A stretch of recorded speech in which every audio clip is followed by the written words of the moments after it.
Se Hitler é considerado de direita por matar comunistas, então Lenin e Stalin, que mataram várias vezes mais, são de extrema direita?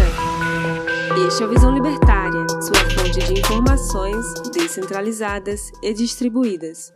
Não me surpreende que o brasileiro médio desconheça a existência da Ucrânia, pois provavelmente se lembra mais de seu antigo nome, União das Repúblicas Socialistas Soviéticas. E para entender a economia da Ucrânia, é necessário olhar para o seu passado. Porém, antes de prosseguirmos, recomendamos que você pause este vídeo e assista primeiro a trilogia sobre a economia da União Soviética. Bem, a Ucrânia foi habitada por eslavos, que foram dominados por diversos povos, como gregos, romanos e bizantinos. Após passarem pelos domínios polonês e lituano, finalmente foram anexados pelo Império Russo. Porém, essa união não foi nada pacífica. De 1657 a 1686, houve uma guerra conhecida como a Ruína, em que Rússia, Polônia, Império Otomano, Crimeia e cossacos disputavam a todo custo o controle da Ucrânia. O motivo? A Ucrânia possui uma terra extremamente fértil e abundante em minério de ferro e outros metais, e no final terminou como parte do Império Russo, porém não completamente. Uma pequena parte do seu território atual foi dominada pelo Império Austro-Húngaro. Por isso, podemos dizer que a Ucrânia lutou em ambos os lados na Primeira Guerra Mundial.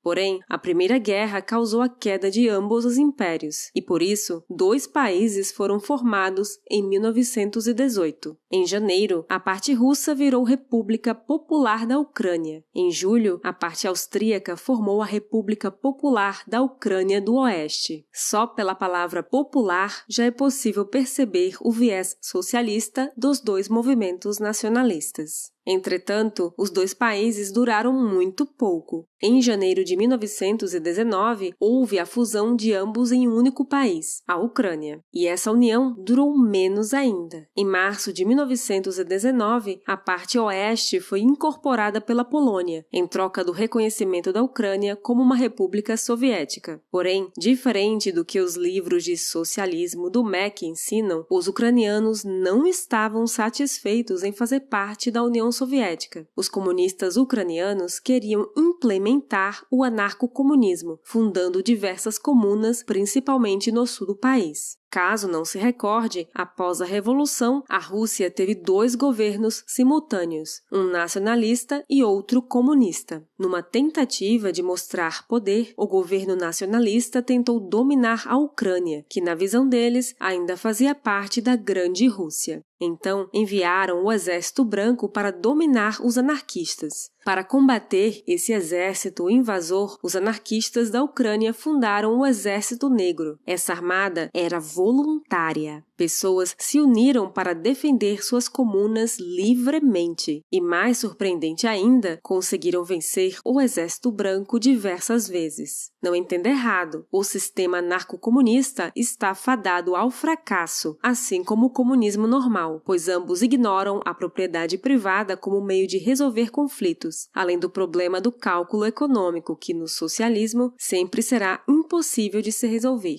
Mas é interessante ver como um grupo de civis armados conseguiu barrar o avanço de uma força militar estatal. Infelizmente, Lenin também viu isso como uma afronta ao seu domínio, enviando o Exército Vermelho para atacar as comunas ucranianas. Liderados por Leon Trotsky, as tropas soviéticas massacraram os ucranianos, que tinham que se defender de dois exércitos, tendo sido finalmente derrotados em 1921. Mas não pense que foi uma conquista fácil. O governo bolchevique teve gastos absurdos. Para enfrentar uma tropa com cerca de 10 mil homens do Exército Negro, o Exército Vermelho mobilizou 350 mil homens armados, com tanques, aviões e artilharia pesada. Ainda assim, fato é que, pelas ordens de Lenin e sob o comando de Trotsky, milhares de comunistas ucranianos foram mortos. Então, a partir de 1922, a Ucrânia Ucrânia se tornou um membro fundador da União Soviética, por livre e espontânea pressão.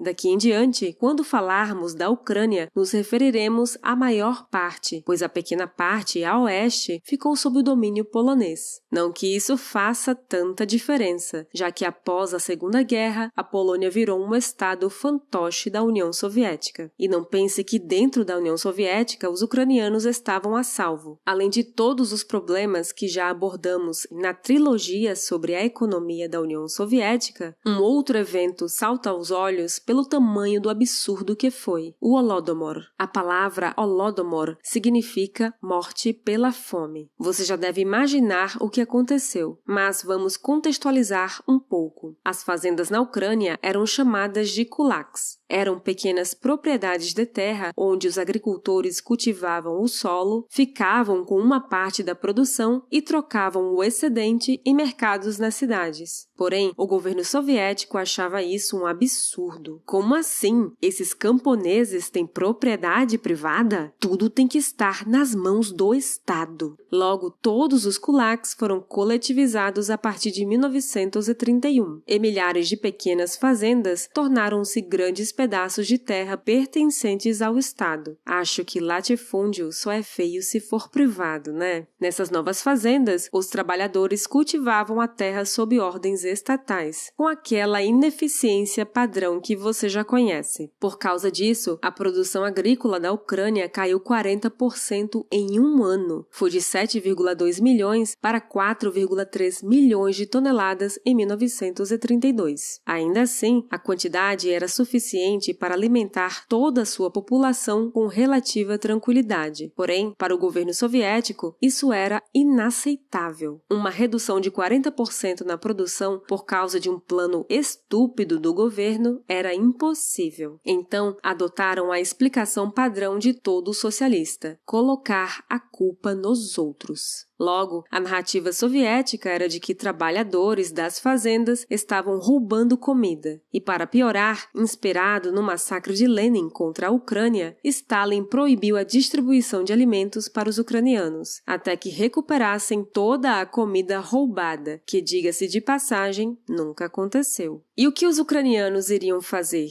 Como esperado, havia muito desperdício na produção agrícola estatal. As espiguetas, ou pedaços ainda comestíveis que eram jogados fora, serviram de alimento para as famílias famintas. Mas Stalin não gostou nada dessa ideia. Logo, foi criada a Lei das Espiguetas, que basicamente proibia a posse de alimentos, tornando um crime ter comida que não fosse distribuída pelo governo. Foram utilizados até equipamentos para medir a densidade de paredes, tudo isso para buscar comida escondida nas casas dos ucranianos. Consequentemente, cerca de 200 mil ucranianos foram enviados para os gulags e 4 mil foram executados pelo crime de ter comida. E só para fechar o pacote, a fuga para outros países era proibida. Agora, adivinha o que acontece quando as pessoas ficam sem comida? Exatamente. Elas morrem de fome. Infelizmente, não temos os dados precisos, pois a União Soviética fez questão de apagar qualquer menção à fome na Ucrânia. Porém, um grupo de fotógrafos conseguiu divulgar imagens da tragédia, que estamparam a capa de diversos jornais ao redor do mundo. Mas, mesmo que a União Soviética não tivesse tentado acobertar o caso, o número de mortes era tão grande que pessoas simplesmente morriam nas calçadas sem ter o que comer. Estima-se que 2 a 4 milhões de ucranianos morreram no Holodomor e cerca de 7 a 10 milhões de crianças foram abortadas ou morreram em complicações da má nutrição. E pelo menos 2.500 pessoas foram condenadas pelo crime de canibalismo. E essa foi apenas mais uma das várias atrocidades cometidas pelos soviéticos contra a Ucrânia. Para uma análise mais aprofundada, recomendo o livro White Book, que é um compilado de relatos relatos de pessoas que viveram nesse período na Ucrânia, feito em 1957. O link para o PDF gratuito está na descrição, mas apenas como aviso, o assunto é muito pesado. Que o Holodomor foi causado pela União Soviética é um fato amplamente documentado e comprovado. Porém, existe uma questão ainda sendo discutida. Foi um genocídio? Diferente do que o seu professor socialista gosta de dizer, genocídio não é somente matar uma grande quantidade de pessoas. Envolve a intenção de dizimar um grupo específico. Ninguém comete genocídio por acidente ou por omissão. Até mesmo a Lei 2889 do Brasil, que trata sobre genocídio, diz, abre aspas, quem, com a intenção de destruir, no todo ou em parte, grupo nacional, étnico, racial ou religioso como tal, fecha aspas. Note o uso do termo intenção. No caso da Ucrânia, a questão é, Stalin tinha a intenção de exterminar os ucranianos? Bom, Stalin falava em utilizar a fome como ferramenta de controle dos ucranianos, e havia um grande preconceito contra eles por parte dos russos. Assim, em 2006, 16 países, incluindo o Vaticano, reconheceram o Holodomor como um genocídio. A partir daí, o povo ucraniano continuou sendo controlado pelo governo genocida soviético. Para se ter uma ideia da exploração, o país produzia metade de todo o ferro soviético e 40% da produção global de manganês. Infelizmente, em 1986, Chernobyl explodiu. Acredito que não preciso dizer que o maior desastre nuclear de todos os tempos foi, no mínimo, uma herança infeliz da União Soviética para o povo ucraniano. Mas a queda inevitável da União Soviética, já deduzida por Mises décadas antes, estava bem próxima. Em julho de 1990, seguindo o modelo da Rússia, a Ucrânia aprovou uma lei que dizia que as leis do país se sobrepunham às leis soviéticas. Já no ano seguinte, com a dissolução da União Soviética, a Ucrânia finalmente se declarou independente, incluindo a parte oeste que estava sob o domínio polonês. Entretanto, os anos 90 não foram fáceis para a economia ucraniana. Quem iria investir em um país que tinha acabado de sair do comunismo? Além disso, a mão de obra era pouco especializada. Por causa disso, o PIB do país caiu 60% de 91 a 99, isso sem mencionar a inflação de 5 dígitos.